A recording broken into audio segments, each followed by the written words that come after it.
Ya Nabi salam alaika, ya Rasul salam alaika. Bismillahirrahmanirrahim. Assalamualaikum warahmatullahi wabarakatuh. Allahumma sholli wa sallim wa barik wa azim ala habibina wa syafiina wa qurrata ayunina sayyidina Muhammad wa ala ali sayyidina Muhammad. Innamal mu'minina allazina idza dzukirallahu wazilat qulubuhum wa idza tuliyat alaihim ayatu yadathum imana. Innamal mu'minuna hanya saja itu apa? Orang beriman itu innamal mu'minuna allazina idza dzukirallahu wazilat qulubuhum. Apabila disebut nama Allah, hatinya bergetar, resonansi. Begitulah kira-kira kalau kita memukul suatu benda yang bentuknya besi, ting, lalu tempat lain juga seolah-olah itu merambat. Itulah perumpamaan hati seorang mukmin apabila disebut nama Allah, maka hatinya bergetar. Wajilat qulubuhum wa idza tuliyat alaihim ayatu, apabila dibacakan, dikasih tahu ayat-ayat Allah, yadathum imana, imannya bertambah. Yang paling gak enak ini dalam hidup ini apa kira-kira? Pertama menunggu, kedua dicuekin. Gitu kalau pagi-pagi orang tua kita di Betawi, "Baba, tong bangun subuh." Udah subuh bangun. Itu tandanya orang tua masih sayang sama kita. Lu pulang malam banget, pada dari mana sih? Udah maghrib, ayo pada mandi, pada ngaji. Itu tandanya orang tua sayang sama kita. Tapi kalau kita orang tua biarin aja mau hidup serah selagu-lagu lu, bagaimana cara lu terserah, kagak enak, kagak ada yang ngasih kita peringatan, kita dibiarin aja, dicuekin. Begitu juga Allah. Apabila kita dicuekin sama Allah, dibiarin aja. Malah kita merasa hidup kita penuh berkah. Ngapa? Apa-apa gampang, apa-apa mudah, semakin lupa kepada Allah, semakin telat melaksanakan perintah Allah, semakin makmur, semakin enak, semakin senang, makanya makin lupa. Yang nggak tahu, Allah memperingatkan apa itu. Maka ketika mereka lalai dengan nikmat-nikmat kami, terus aja kami biarkan aja mereka sampai pada suatu saat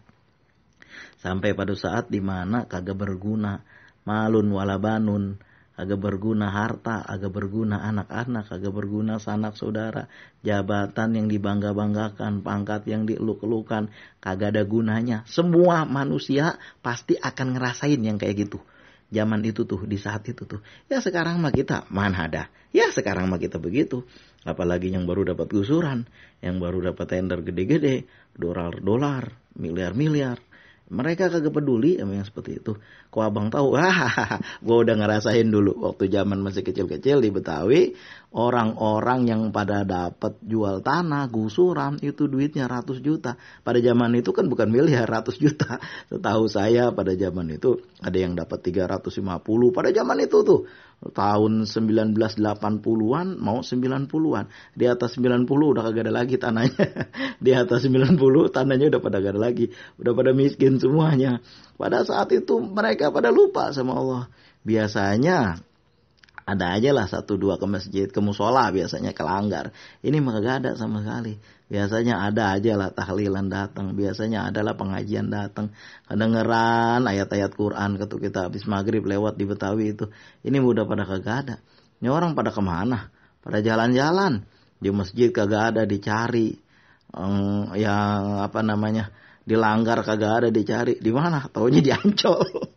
Allahumma sholli wa sallim wa barik wa azim ala habibina wa syafiina wa qurrata ayunina sayyidina Muhammad wa ala ali sayyidina Muhammad. Kita menyangka hidup kita enak. Kenapa? Karena apa aja ada, apa aja mudah. Padahal istilah orang Betawi lagi diambulin. Apa itu diambulin? Istilahnya dibiarin aja begitu kan. Kagak enak hidup kita kayak begitu. Kalau kita ditegur sama Allah sakit, kita ditegur sama Allah susah, itu enak hidup kita. Makanya Bung Karno bilang apa? Negara yang kagak ada badai, kagak ada banjir, kagak ada gempa, tenang aja negaranya. Itu negara kagak enak yang kayak gitu. Kenapa gak enaknya? Mentalnya jadi kagak kuat. Beda banget dengan bangsa kita Indonesia.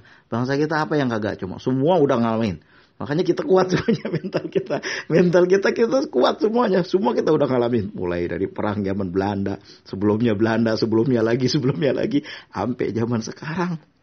Mental bangsa kita kuat-kuat, apalagi umat Islam luar biasa.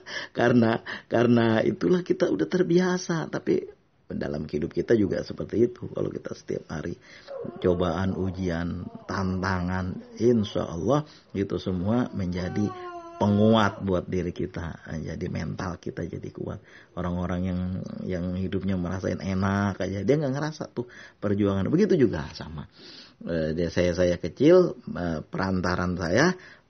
pantaran saya orang-orang yang tuan-tuan tanah, anaknya hidupnya kaya-kaya, bapaknya banyak tanahnya, sekolah di mana aja suka terserah, belajar di mana aja boleh, tapi ya memang otaknya nggak jalan. Gimana coba? Baik ya buat kita yang para pedagang udah waktu itu udah pada masuk pesantren, lah kita yang mimpin di musola, kita yang mimpin di masjid. Kenapa? Ya karena belajarnya sungguh-sungguh.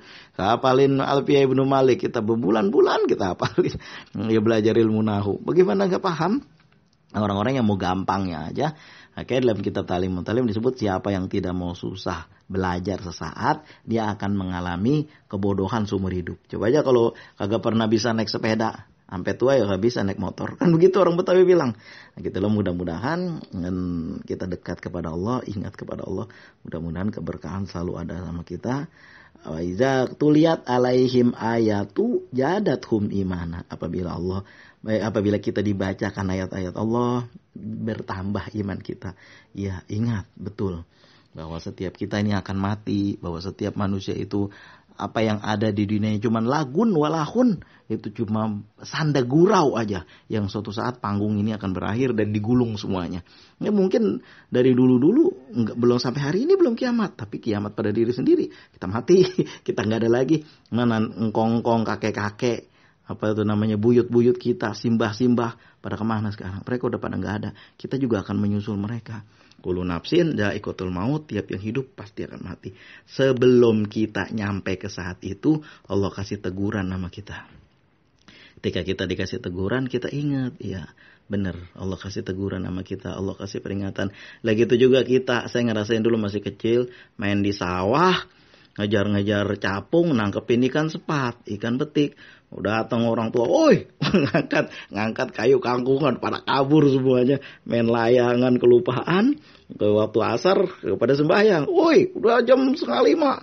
Buru-buru kita buru-buru mandi, pulang ngaji, mau sembahyang.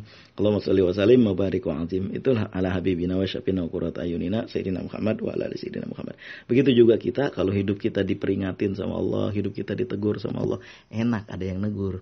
Kesusahan, kesakitan, cobaan, bahkan kalau bisa hinaan dari orang yang tidak memahami kita, itu teguran dari Allah supaya kita dekat dengan Allah. Jangan kita diambulin. Kalau dikasih terus ujung-ujungnya dikedet. Saat apa tuh? Saat kita lagi lalai dikedet. Sembahyang udah lama kagak pernah menyebut nama Allah. Enggak. Itu disebut nama Allah. Ajan Jumat. Tidak wajilat kulubuhum. Hatinya gak bergetar. Alah, biarin aja lah. Alah, gak usah sembahyang lah. Gak sembahyang juga kita hidup. Gak sembahyang juga kita makmur. Iya, tapi setelah itu kita mau kemana? Setelah kita meninggal, ila ijro'il datang menghampir, kita mau ngapain lagi? Mau lari? Mau lari kemana? Iblis tuh di dalam kisah Israiliyat tuh, ketika dia hari kiamat tuh dia lari ke arah timur, dia lari. Tahu-tahu malaikat Jibril udah ada di situ, kabur dia ke arah barat. Dia kan bisa punya terbang, punya kecepatan. Kita mau kemana? Mau lari kemana? Malaikat udah ada di situ. Sebelum itu terjadi, hari layan pa'u malun walabanun, kita bersiap dari sekarang. Sekarang Allah udah ngasih peringatan sama kita. Sakit, kesehatan terganggu, gigi udah pada gugur, makanan yang enak cuma bubur, mata udah kabur, rambut putih, uban udah pada bertabur. Itu tandanya kita bersiap masuk liang kubur. Semua amal perbuatan kita mesti dihitung. Sekarang sebelum masa itu ada, kita hitung dari sekarang. Mudah-mudahan ibadah kita ini, pekerjaan kita sehari-hari bernilai ibadah. Kita keluar rumah, kita di dalam rumah bernilai ibadah. Sehingga begitu dihitung bukan hanya ibadah mahdoh, tapi ibadah ghairu mahdoh juga dihitung pahala. Yang penting ada niatnya. Innamal a'malu binniyat wa innamal likulli imri'in ma nawa. Yang penting niatnya kita buat baik. Jangan lupa kita bersalawat kepada Rasulullah. Semoga apa yang kita amalkan menjadi mudah dimudahkan oleh Allah, digampangkan oleh Allah segala urusannya. Usikum wa nafsi bitaqwallah, mudah-mudahan ada berkahnya. Mudah-mudahan ketika dibaca ayat Allah, hati kita bergetar. Wajilat qulubuhum. Jangan dibacakan ayat Allah, dikasih peringatan-peringatan agama, kita cuek aja. Kenapa coba? Nggak begitu peduli dengan urusan agama. Kenapa coba? Kebanyakan makan barang haram. Jadi kayak begitu. Jadi setan udah nyarang dalam hatinya itu. Nah, jadi susah sekali untuk mendengar kalimat-kalimat Allah. Usikum wa nafsi bitaqwallah, tahu-taunya kita udah sampai batas umur kita. Udah kayak bisa mundur lagi kalau udah datang itu. Mudah-mudahan berkah ada sama kita, mudah-mudahan kita dekat kepada Allah. Wa tawasau bil haq, tawasau bil haq, tawasau bis sabr, wa tawasau bil haq, wa tawasau bis sabr. Usikum wa nafsi bitaqwallah. Terima kasih atas segala perhatian. Assalamualaikum warahmatullahi wabarakatuh.